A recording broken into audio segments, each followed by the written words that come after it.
Magandang umaga sa ating lahat. Ngayon ay May 24, 2025 at narito ang update ukol sa maging lagay ng panahon sa susunod na 24 oras. Sa kasalukuyan ay wala tayong minomonitor na bagyo or low pressure area.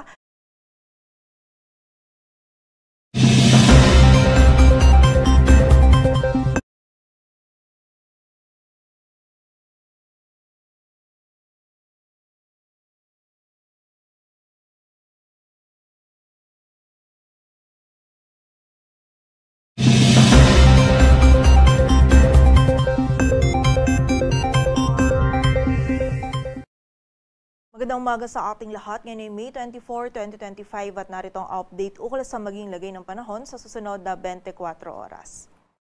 Sa kasalukuyan ay wala tayong minomonitor na bagyo or low pressure area na maaari makaapekto dito sa ating bansa, ngunit ang Intertropical Convergence Zone or ITCZ ay patuloy pa rin magdudulot ng mga pag-ulan dito sa Mindanao, maging sa bahagi na rin ng Visayas at Palawan. So pag-iingat po para sa ating mga kababayan dyan sa banta pa rin ng mga pagbaha at pagguho ng lupa. Samantala, ang easterlies naman ay nakakaapekto pa rin sa nalalabing bahagi ng Luzon kung saan magdadala pa rin ito ng mainit na panahon, lalong-lalo na sa tanghali at meron pa rin tayong mararanasan ng mga biglaang pag-ulan, pagkidlat at pagkulog. Yung mga regional offices po natin ay nagpapalabas pa rin ng mga thunderstorm advisories or mga babala ukol sa mga pag-ulan na ito.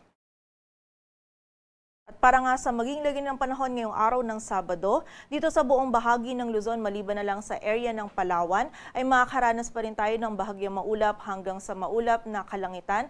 May kainitan pa rin po yung panahon na mararanasan natin sa tanghali at sa pagsapit ng hapon at gabi ay posible po tayo makaranas pa rin ng mga biglaang pag-ulan, pagkilat at pagkulog na dulot ng easterlies. Kaya paalala pa rin po para sa ating mga kababayan, kapag tayo ay lalabas, huwag pa rin natin kalilimutan yung pananggalang natin sa direktang init ng araw at sa mga biglaang pag-ulan. Agwat ng temperatura dito sa Metro Manila ay mula 25 to 35 degrees Celsius, sa Baguio ay 17 to 26, sa Lawag ay 25 to 34 degrees Celsius, samantala yung maximum temperature naman sa Tagaytay at Legazpi ay maaring umabot hanggang 33 degrees Celsius at sa Tuguegarao ay 38 degrees Celsius. Samantalang maulan na panahon pa rin yung mararanasan dito sa bahagi ng Mindanao, maging sa bahagi na rin ng Visayas at Palawan, dulot pa rin po ito ng ITCZ at malalakas na pagulan pa rin yung posible nating maranasan, lalong-lalo na dito sa area ng Zamboanga Peninsula, Barm, Soxargen, maging sa ilang bahagi pa ng Northern Mindanao at Davao Region, maging dito rin sa bahagi ng Palawan at kanlurang bahagi ng Visayas. Kaya pag-iingat pa rin po para sa ating mga kababayan or doble ingat pa rin sa mga kababayan natin sa banta ng mga pagbaha at pagguho ng lupa, and also makipag-ugnayan din po tayo sa ating mga LGU para sa mga aksyon na kailangan nating gawin para sa ating mga kaligtasan. Ang maximum temperature po natin dito sa bahagi ng Puerto Princesa, Cebu, Tacloban, Zamboanga at Cagayan de Oro ay maaaring umabot hanggang 30 degrees Celsius. Samantala dito naman sa Kalayaan Islands, Iloilo, maging sa bahagi din ng Davao ay maaaring umabot hanggang 32 degrees Celsius.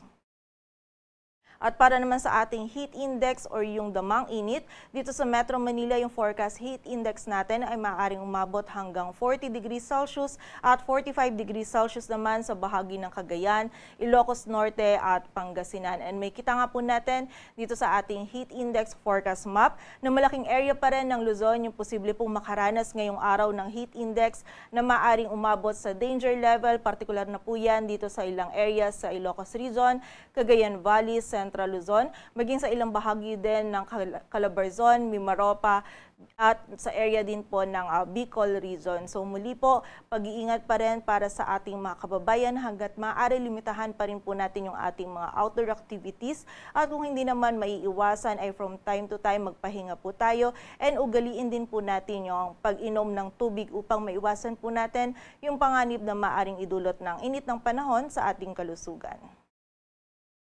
Para naman sa lagay ng dagat baybayin ng ating bansa, wala po tayong nakataas na gale warning, kaya malay makapalaot yung mga kababayan nating mga isda, pati na rin yung may mga maliliit na sasakyang pandagat.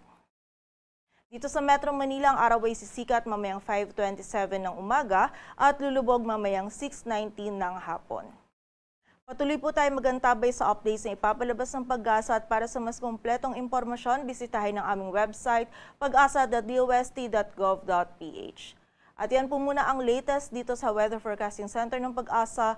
Grace Castañeda, magandang umaga po.